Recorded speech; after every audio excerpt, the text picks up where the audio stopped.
Hi, everybody. Welcome to the Wedding Ceremony Podcast. We talk about anything and everything that has to do with wedding ceremonies. My name is Clint Hufton. With me is a gentleman that's fresh off a great experience, the one and only JP Reynolds. Clint, good to see you. It's good to I see say you that I too. say that every time. I say that every time, but it's like it's a tried and true and genuinely meant greeting. This will be episode number 351, I believe. If we keep doing it, we must be having fun. I guess that's just the way it works. The reason this podcast exists is because JP and I are both wedding officiants. We've been in the wedding industry for a long time. As you who are also in the wedding industry know, every wedding is unique and it has its own stories, and that's what we share. When I say that JP had a fresh experience, we're going to bring that into the conversation. But before I do that, I want you to know that JP is an accomplished author about wedding ceremonies. He's written books about how to do them, how to prepare for them, and they are all in the Amazon store and in the Kindle store in Amazon. Plus, he's a communications expert. Thebusinessofconfidence.com is that website. His wedding website is jprweddings.com. Mine is simply my name, Clint Huff, CLINTHUFFT.com, for all the things that I do. And also on the audio side, if you're listening to this through Apple Podcasts, we want to acknowledge the incredible musicians that play our theme music, the DaCapo Players, DACAPO Players.com. All right, JP, you have teased the audience. Please tell us what you did. I think I've teased you more, Clint. I am pretty excited. I'll tell you that right now. There are different elements in the wild and wacky world of weddings. One of those facets is this wonderful notion of a wedding fair, a wedding event exhibition. Like a bridal And expo.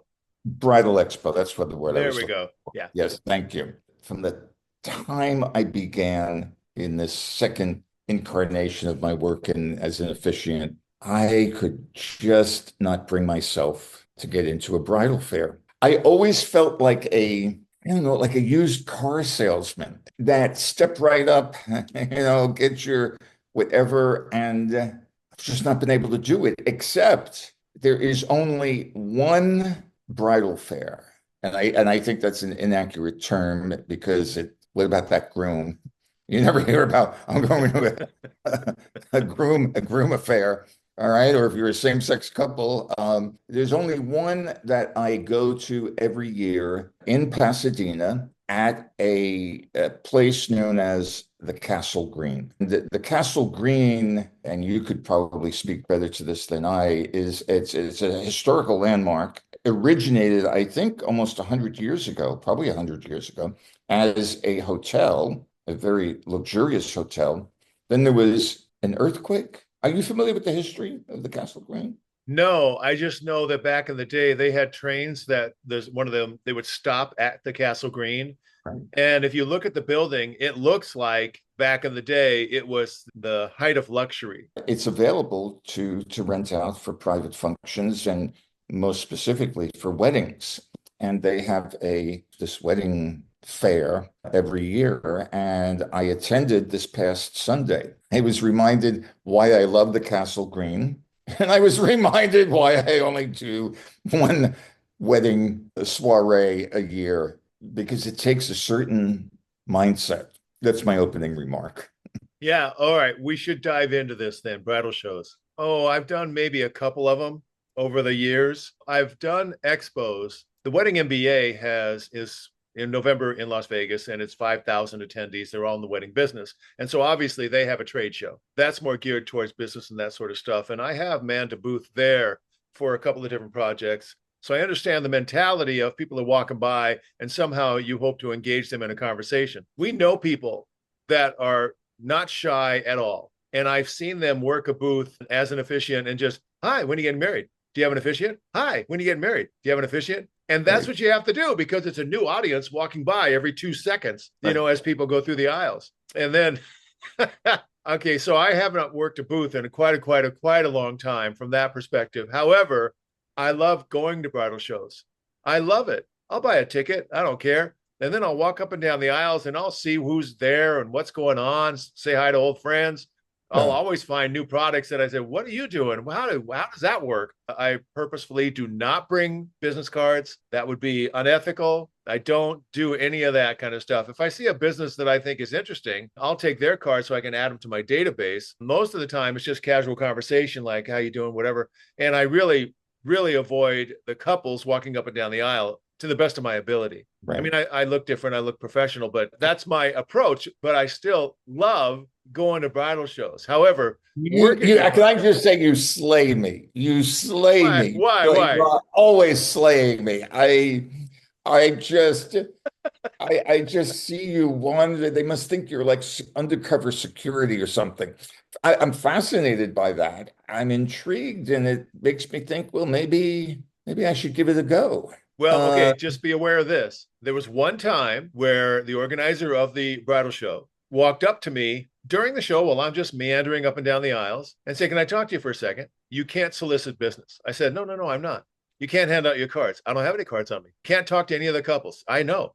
I'm not doing that. It's fine. I trust me. Why should she trust me? Why in the world? It's the first time we've ever met. I looked her deep in the eyes to the best of my ability with all my credibility and said, I'm not doing that. Honestly, I'm not. And that was only one time where that happened. The rest of the time, nobody cares. it was a wonderfully organized and orchestrated 3 hours, but it is its own beast. On a Sunday from 11 to 2, so it's the weekend, a nice steady stream of couples. But because it was the weekend, I looked at most of these people and I thought, my God, between now and your wedding day, you're going to find an outfit because they looked like, they were shopping at Kmart. And I was moved. This is like, wow. The next time, if I see any of these people, I won't recognize them. They'll look so different. But it had that kind of Kmart feel to it. And There are some bridal shows that's exactly what's happening. They're like the Kmart of bridal shows. There are other ones that are more upscale where you have to pay money to, like a couple would have to pay a certain amount of money in order to walk up and down the aisles. They try to separate themselves in terms of your wedding budget and that kind of stuff. So it's not unusual. I and let me understand. quickly clarify, this is a very elegant Brideshead Revisited, Downton Abbey kind of setting. So That's an excellent description. Absolutely. you see the folks going from booth to booth, and our whole perspective on weddings is from one particular angle. Right. We're not looking at it from the angle of the person on the other side of the table. There's a lot of confusion that I spoke to more couples than I had anticipated speaking to. I was very moved by the fact that people, when I throw out the question, so what do you want for your ceremony? Or do you know what you don't want? And they looked at me like I was speaking another language. It's like, hadn't really thought of it. Would you agree with me that, in terms of prioritizing what needs to be addressed in the wedding planning, I find that more times than not, the ceremony is towards the bottom. We may get personally couples who reach out to us. It may very well be a priority, all right, for whatever reason. But I think by and large, it's like, what are we missing? Oh, that's right. We're missing an officiant. Oh, we're I, missing a ceremony. I have a theory about that. Yes. Because it's a social event and the couple feels responsible for the people that are being invited, all the guests. They feel Right. responsible for them. So then their priority shifts. It's no longer this transitional day in their lives.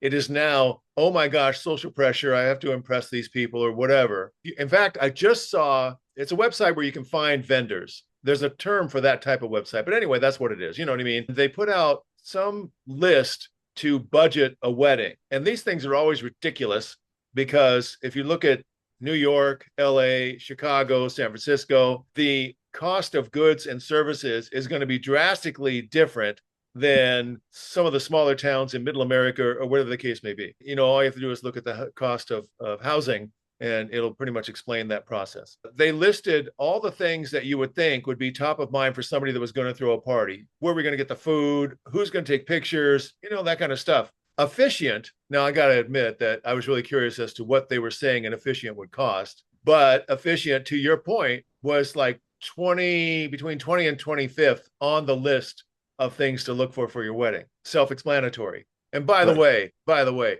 suggested price for an officiant was $250. It annoys me and makes me laugh all at the same time. Anywho, that's what I think. I think that their priority isn't necessarily the ritual and the crossing the bridge of matrimony and all that kind of stuff. Right, I right, think right, it's right. more along the lines of who's coming and how do I impress them with what I'm wearing, with where we are, with what they eat or what they, the entertainment. Clint, props to you. I think you are spot on. I think you are absolutely spot on. And you know what's kind of sad about that, in my opinion, because Yeah. you talked about what we bring to a wedding. We bring the officiant point of view to a wedding. I'm Mhm. lucky in that I also bring the DJ master of ceremonies point of view because I did that before I became an officiant. So I understand that world as well. The thing that I came up with that I think is really important when you're planning a wedding, the entire wedding day, including the ceremony, is just remember it's the things that go wrong you're going to remember. And it'd be great professionals like us could think ahead on behalf of the couple because they don't know what they don't know and just look out for them. The way I describe it to certain couples in regards to wedding professionals and the way we look at our job is imagine the scene in the movies where the couple is across some distance from each other and they see each other and the music starts and they start running towards each other in slow motion. They're so happy to see each other and I can't wait to be in the arms of my beloved, blah, blah, blah. Professionals look at that and say, all right, let's figure out a couple of things. Number one, where are you? What are you running through? Are you at the beach? Are you running through sand? Are you in a field? Is there a lot of flowers? Any woodland creatures that we need to take care of? And we just kind of figure, okay, what's the setting? And then we think, what could get in the way? You're running, and all you can focus on is the person you want to get to as quickly as possible. You have no idea the terrain. If there's something we got to move, or if there's something that can't be moved, then we have to redirect you around it. And then we have to take care of you and you have no idea that all this stuff is going on behind the scenes to protect you from bad memories. Does that make sense? As always, you make perfect sense to me. No, What did you say last episode? Penultimate? No, what did you say? that is one of my favorite words, penultimate. But I'm not going to repeat myself. No, absolutely. And it's interesting because you have said on a number of occasions your background in DJing, and that's what you bring. And for myself, my primary focus is on corporate communications training. Right. So I'm seeing this through the lens of customer service. I'm seeing it through the sense of public speaking. The big challenge at a wedding fair, people come up to your table. And I love how you also have to understand, I never went trick-or-treating. So this idea of just going up to like a table or a door and like saying, do you have anything for me? Candy, brochures, booklets, like so far into my experience. Okay. You never went Okay. trick or treating? All right. You know what? This is February. Come back to me in October and I'll tell that story. Okay. I am not telling that story in February. Okay, So okay, okay. it is that notion of that skill, that responsibility, that ability to quickly connect with a couple and put them at ease. Again, I'm not the used car salesman. I really am not. On Sunday, I wasn't there praying that I book as many weddings as possible. It's like I'm here. I'm happy to engage in conversation. But it is that art and that skill of how, in this very artificial setting, do you make a connection with somebody? I had some delightful conversations with people, with couples. The vast majority, maybe one of them will someday send me an email, and say, we'd like to continue the conversation. It really doesn't matter. What matters is in the moment, what transpired between me and this couple, or me and this couple and their parents and their maid of honor. And the conversations were always moving because, again, consciously or unconsciously, everybody I spoke with reminded me just how overwhelmed they feel. Oh, sure. And I think as wedding professionals, let's just all gather around and hold hands and vow never to forget how overwhelming the experience of planning a wedding is. Whether you have the full support of family, whether you've been smart enough to hire an event planner, whether you're booked at a venue that has a wonderful support team, much as the Castle Green has, it is a whole other world, a whole other world. And I've seen in comments on social media sites where professionals are talking to each other. And my heart goes out to the professionals that position the client as the enemy. How could they say that? How could they do this? That's so disrespectful, whatever the case may be. But I love the saying of you don't really know somebody until you've walked a mile in their shoes. And then you're in a great position because you're a mile away and you have their shoes. The point is, Keep talking. Keep talking. Pretend I'm not here. Just keep talking. no, but I mean, we have no idea what the other people are, like you said, we have no idea as professionals. We only see it through the kind of small scope of our own area of attention. Or maybe it would be good for every professional to attend a wedding show in some capacity so they can see the faces of these people that are trying to figure out how in the world am I going to impress my guests? Wow, do I see a reality show there? A reality show for bridal shows? Yes. I'm in. Oh, you fraud. When are you not in? When the word is when somebody says reality show, like, oh, Clint, are you in? But this is the pot calling the kettle black. Okay. I mean, yes, we'll have an off-camera conversation here. Oh, don't get me wrong. I don't watch the reality shows, Real Wives or wherever. Yeah. But if somebody did a reality show of bridal shows, if there's any way that I could be a part of that, that would be so much fun. Okay. How do you spell fraud? C-L-I-N-T. Okay. Next up on our show. Okay. What was clear to me on Sunday, getting back to me and Sunday, was, the couple are going booth to booth, lost in their own heads, looking at whatever it is they're looking. But then you see trailing behind them the parents, usually the parents of the bride. I looked at some of these people and it's like, my God, let's just go to a bar and your child can come and meet you later. It's like, but they're looking at it from their own unique perspective. Yep, which is usually the pocketbook, usually. Which is, yes, because the only people who asked me about my fee were the fathers. The fathers, specifically the fathers. Yes. Now, I'm not saying that every parent asked me about my fee. All right. I did not get a lot of how much is your fee question, but anytime the question was asked, it was after the bride and groom like moseyed on the way from my table, and standing still at the table is this man. He says, I'm the bride's father. And yeah, okay, right. Yes, I know what's coming. Yes. That's funny how everybody has their own perspective, their own kind of, you know what I mean? That's so good. Yes. And that is what I have to say. That's one of the things I delighted in on Sunday was it reminded me, full on live action reminder, these roles that intellectually I know about, and I'm always aware, I like to think I'm aware about, but when you see how it plays out on a Sunday afternoon, it's like, oh.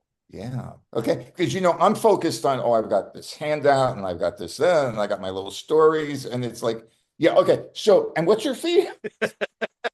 I don't blah, blah, blah, blah, money, blah, blah. You may have charmed my daughter. You're not going to be charming me.